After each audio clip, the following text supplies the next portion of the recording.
Hello, my name is Olivier Klein. I teach social psychology at the Free University of Brussels. I have been fortunate to supervise the PhDs of a dozen students so far, and in this short video I will try to answer one question. How can PhD supervisor support their students' motivation so that they keep engaged in their PhD?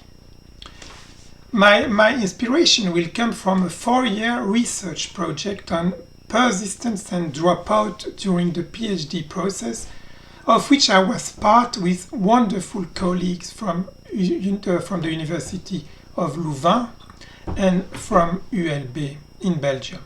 You can see some of my colleagues here. A PhD is a long journey. Actually, except raising a child, I can think of few projects we, humans, pursue on such a long time scale in the course of our life. Unsurprisingly, many people start a PhD but drop out a few years later. Internationally, doctoral attrition hovers around 50% on average. What do you need to succeed in such a project? Well, you can think of many ingredients. A good supervisor, money, time, an excellent project. However, there is a psychological ingredient that is possibly more critical: motivation.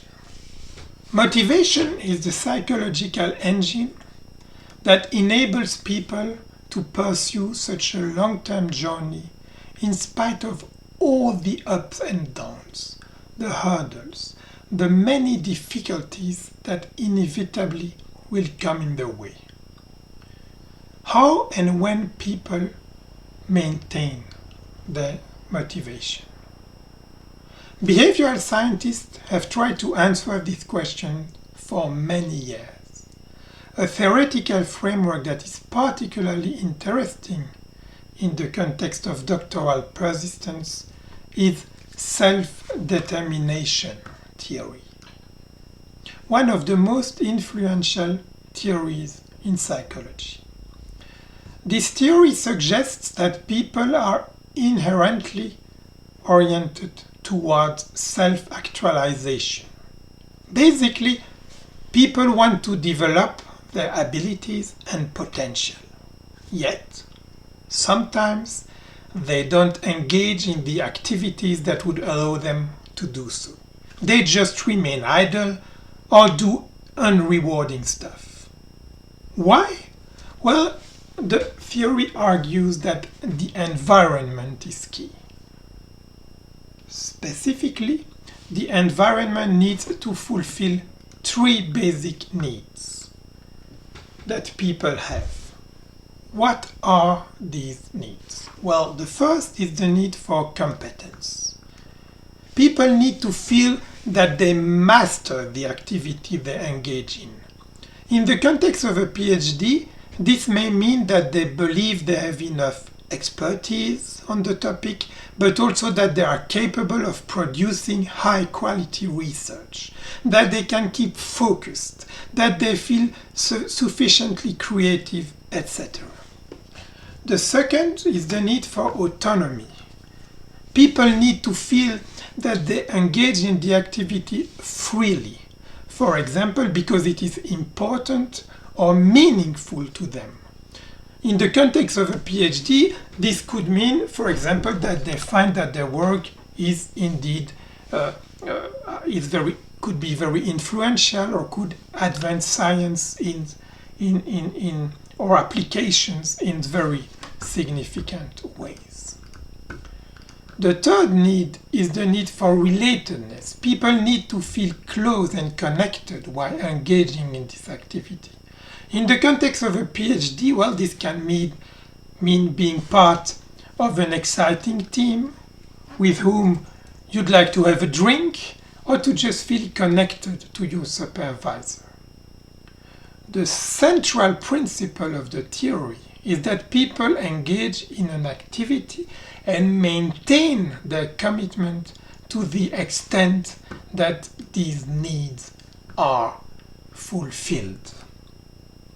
This means that for people to engage and to maintain their engagement in an activity, well, these needs need to be supported. But supported by whom and how? Well, this support typically comes from other people who are part of the environment. When it comes to PhD candidates, the main source of support is the supervisor. He or she is the crucial actor in the PhD candidate's environment, more than anybody else. This is well demonstrated in the literature.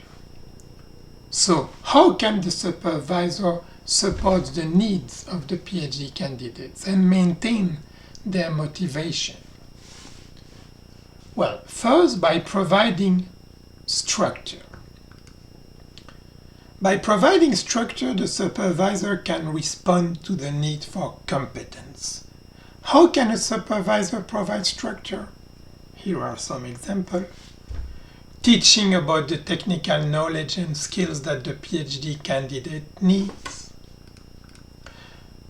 Defining clear objectives. Making clear that the PhD candidate can succeed. Providing concrete feedback.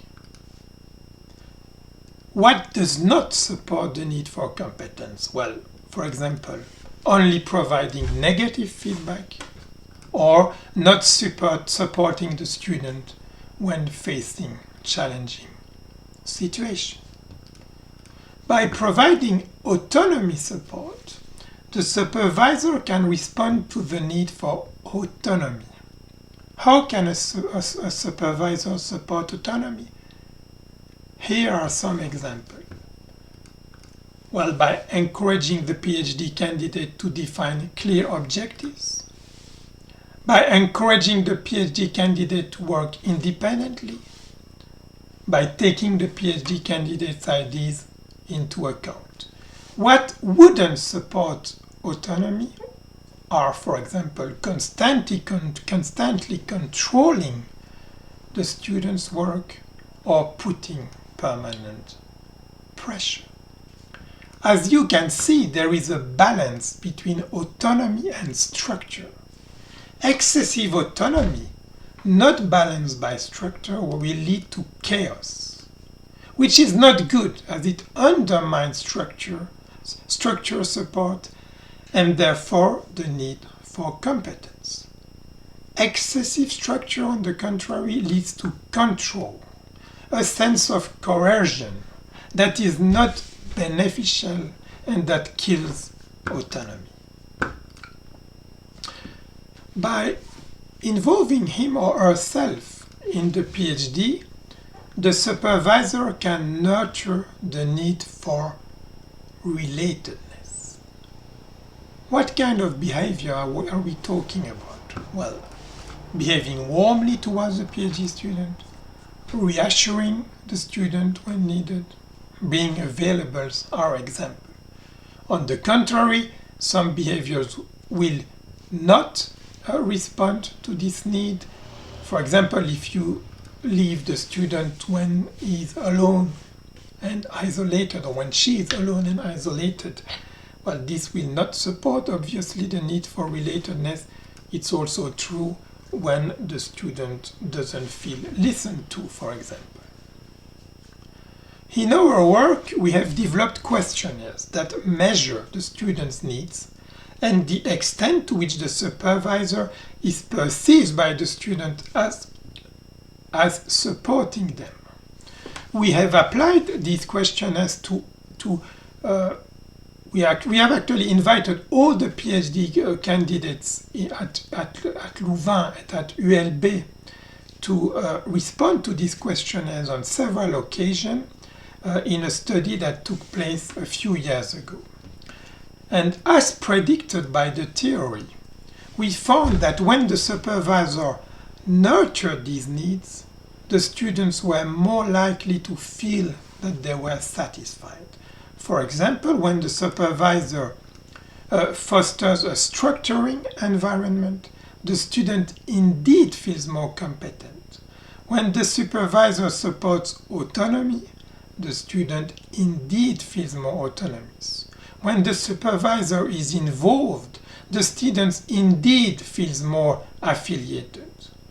We also found that this need satisfaction was related to an important outcome, whether on the long terms PhD candidates were motivated to finish their PhD.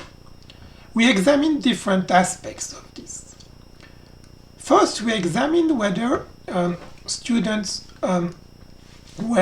took steps to complete their PhD. This is called behavioral commitment. For example, are they working a lot on their PhD? Second, we also examined whether they were cognitively committed to their PhD. Do they feel focused? Do they feel involved when working on their PhD? Does time fly when they work on their PhD? Third, we examined whether they were emotionally committed to their PhD. Do they feel happy, curious, satisfied when thinking of their PhD experience? As you can see, feelings of competence played an especially strong role in predicting all three forms of engagement. Both autonomy satisfaction and relatedness affiliation satisfaction predicted behavioral and emotional engagement. Finally, we examined whether these feelings predicted actual persistence in the PhD. You see that behavioral and emotional commitment were key drivers of persistence.